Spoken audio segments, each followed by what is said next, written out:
Oke teman-teman, ketemu lagi di Wawan Kusdiawan Channel. Kali ini kita akan bahas tentang System Development Life Cycle atau kita sering mengistilahkan dengan SDLC. Apa itu System Development Life Cycle? System Development Life Cycle atau siklus hidup pengembangan sistem dalam rekayasa sistem dan rekayasa perangkat lunak itu adalah proses pembuatan dan pengubahan sistem serta model dan metodologi yang digunakan untuk mengembangkan sistem-sistem tersebut. Konsep ini umumnya merujuk pada sistem komputer atau informasi. SDLC juga merupakan pola yang diambil untuk mengembangkan sistem perangkat lunak, terdiri dari beberapa tahapan, diantaranya rencana atau planning, analisis, desain, implementasi, uji coba atau testing, dan yang terakhir adalah pengelolaan atau maintenance. Dalam rekayasa perangkat lunak, konsep SDLC mendasari berbagai jenis metodologi pengembangan perangkat lunak. Metodologi ini nantinya membentuk suatu kerangka kerja untuk perencanaan dan pengendalian pembuatan sistem informasi, yaitu proses pengembangan perangkat lunak.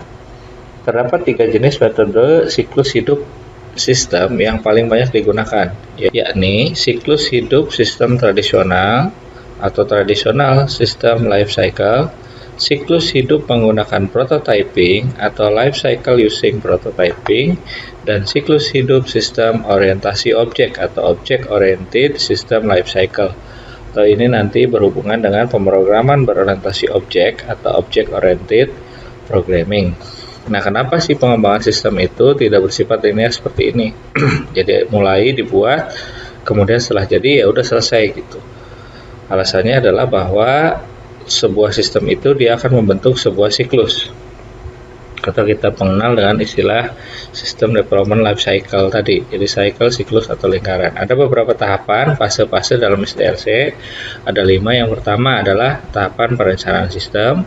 Yang kedua tahapan analisis sistem, yang ketiga tahapan perancangan sistem, tahapan implementasi sistem, dan yang terakhir adalah tahapan pemeliharaan sistem. Jadi setiap tahapan ini akan terus berevolusi membentuk sebuah siklus. Itu makanya kenapa sistem itu selalu ada pembaruan, beberapa versi versi misalnya kita melihat dalam sistem operasi Windows itu ada beberapa versi Windows. Ada dalam Office itu ada versi Office dalam begitu juga dalam bahasa pemrograman dan lain-lainnya. Kemudian tahapan-tahapan dalam SDLC ini aktivitasnya meliputi apa saja. Yang pertama adalah perencanaan sistem.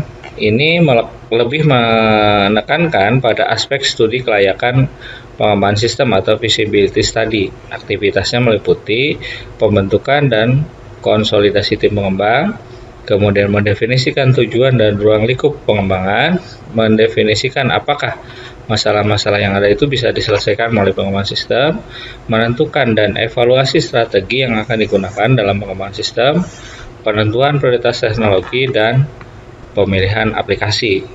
Berikutnya yaitu analisis sistem. Nah, analisis sistem ini adalah tahap di mana dilakukan beberapa aktivitas, diantaranya melakukan studi literatur untuk menemukan satu kasus yang bisa ditangani oleh sistem, kemudian brainstorming dalam tim pengembangan mengenai kasus mana yang paling tepat dimodelkan dengan sistem, mengklasifikasi masalah, peluang, dan solusi yang mungkin diterapkan untuk kasus tersebut, analisis kebutuhan pada sistem dan membuat batasan sistem, serta mendefinisikan kebutuhan sistem. Tahap berikutnya yaitu perancangan sistem. Pada tahap ini, setelah tadi dilakukan analisis, feature dan operasi-operasi pada sistem dideskripsikan secara detail. Aktivitas yang dilakukan diantaranya adalah menganalisis interaksi objek dan fungsi pada sistem, kemudian menganalisis data dan membuat skema database. Jadi nanti membuat database-nya apa, tabelnya apa saja, field-nya, kemudian relasinya, dan seterusnya. Merancang user interface atau untuk sisi tampilannya. Kemudian yang keempat yaitu implementasi sistem. Pada tahap ini mengimplementasikan rancangan dari tahap yang sebelumnya serta melakukan uji coba. Ada aktivitas-aktivitas yang dilakukan dalam implementasi sistem, yaitu pembuatan database sesuai skema rancangan, pembuatan aplikasi berdasarkan desain sistem, pengujian dan perbaikan aplikasi atau debugging. Biasanya pengujian ini bisa menggunakan metode black box testing atau white box testing. Dan yang terakhir adalah pemeliharaan sistem. Ini dilakukan oleh admin yang ditunjuk untuk menjaga sistem tetap mampu beroperasi secara benar melalui kemampuan sistem dan mengadaptasi diri sesuai dengan kebutuhan. Nah, inilah 5 tahapan atau fase dalam sistem development life cycle. Contoh sederhana seperti ini teman-teman, misalnya kita bikin sistem aplikasi penjualan. Pada kondisi awal nih ketika kita membuat perencanaan, ya misalnya sistem penjualan itu entry data barangnya bisa dilakukan dengan mengetik kode barang. Ya mungkin dulu pernah kita melihat supermarket gitu ya, mengetikkan kode. Kemudian dianalisis, dirancang dan diimplementasikan. Berjalan berapa periode, kemudian ternyata jumlah barangnya makin banyak, konsumennya banyak, transaksinya semakin banyak, sehingga terjadi permasalahan di situ. Tidak efektif kalau kode barang itu harus diketik. Maka berikutnya dicari pemecahan solusi tersebut dari permasalahan itu bagaimana nih?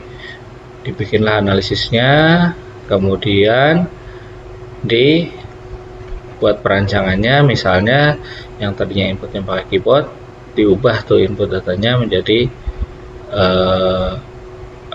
menggunakan scanner, sehingga sistem yang sudah ada diperbaiki, bisa diimplementasikan kembali. Terus kemudian berkembang, nanti kedepannya mungkin akan berubah lagi seperti apa dan seterusnya. Nah, ini sebagai contoh. Demikian teman-teman untuk video kali ini kita bahas tentang sistem development life cycle. Terima kasih atas perhatiannya. Jangan lupa